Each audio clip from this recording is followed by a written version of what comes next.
Dessiner n'importe quel visage sans se tromper. Pour la forme du visage, on va dessiner un œuf, comme ceci. Ensuite, on va marquer une ligne verticale qui passe par le milieu et une horizontale qui passe également par le milieu. En dessous, à mi-distance avec le menton, une autre horizontale et encore à mi-distance entre les deux, une dernière horizontale comme ceci. Alors, cette ligne-là, c'est la ligne des yeux, celle-ci, la ligne du nez, et celle-ci, la ligne de la bouche. Et entre les deux ici, c'est là que se situe l'oreille. Allez, commençons par dessiner les yeux. On fait un arc de cercle comme ça pour la paupière supérieure. L'iris, on écarte d'un œil à peu près pour mettre le deuxième. Et puis on fait les sourcils comme ceci. Ensuite, on va mettre le nez, deux petits points tout simplement comme ceci. Et la bouche, une petite vague au-dessus, un trait horizontal et un arrondi en dessous. Voilà. Dessinons maintenant les oreilles, dans la zone des oreilles comme ceci, des petits arrondis. Et puis on va faire les cheveux. Allez, on va faire des mèches comme ça qui descendent, on va faire la chevelure de chaque côté. N'oubliez pas que la chevelure, il y a une certaine épaisseur, donc on est au-dessus de l'arrondi du haut de l'œuf. Le cou, un trait droit qui descend juste à l'intersection du menton et de la ligne de la bouche. Ensuite, on va tracer les clavicules et les épaules inclinées dans l'autre sens, comme ceci. Un petit arrondi, voilà, pour le vêtement. Passons maintenant au visage de l'homme.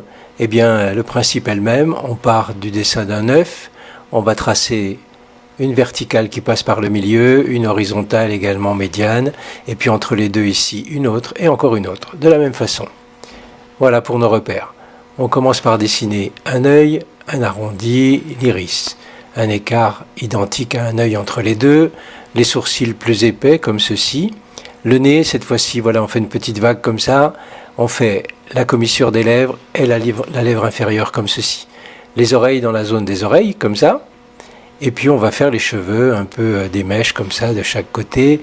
Alors toujours un peu plus d'épaisseur sur le haut, bien sûr.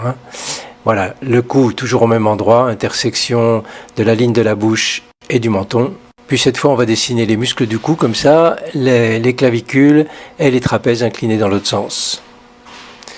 Un petit col en V comme ceci. Voilà notre personnage. Alors on peut varier tout ça. Regardez, je vais faire le même homme comme ça, mais avec une mâchoire plus large.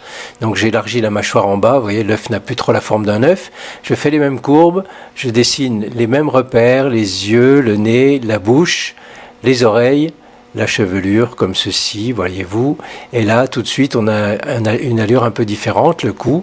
Et vous voyez que la mâchoire est un peu plus carrée. Maintenant, pour cette dame, on peut faire le menton plus pointu également, comme ceci, avec les mêmes repères, toujours les mêmes repères. On dessine les yeux, les sourcils, le nez, la bouche. Et voilà, maintenant on va faire une chevelure un petit peu différente et vous allez voir qu'en variant légèrement la forme de l'œuf, on obtient une personnalité un petit peu différente. Et là, on peut s'amuser comme ça et on peut aller encore un peu plus loin. Regardez par exemple, je vais faire un monsieur un peu rond. Alors l'œuf, il ressemble plus à un rond qu'à un œuf. Maintenant, on fait les mêmes repères. On dessine les yeux, les sourcils, le nez. Allez, je lui fais une petite moustache comme ceci et le cou. Et voilà, il n'a pas trop de cheveux comme ceci. Et vous voyez tout de suite qu'on a un personnage un peu plus rond. Donc c'est assez facile de s'amuser en partant de cette forme-là. Regardez quelques exemples ici que je vous montre rapidement. Variant discrètement la forme de l'œuf, on peut obtenir des personnalités différentes avec, voilà, vous reconnaissez peut-être Einstein ici. Il vous suffit de partir de cette base et avec quelques variations, vous allez obtenir des personnalités différentes. Allez, à vos feutres. Est-ce que tu veux savoir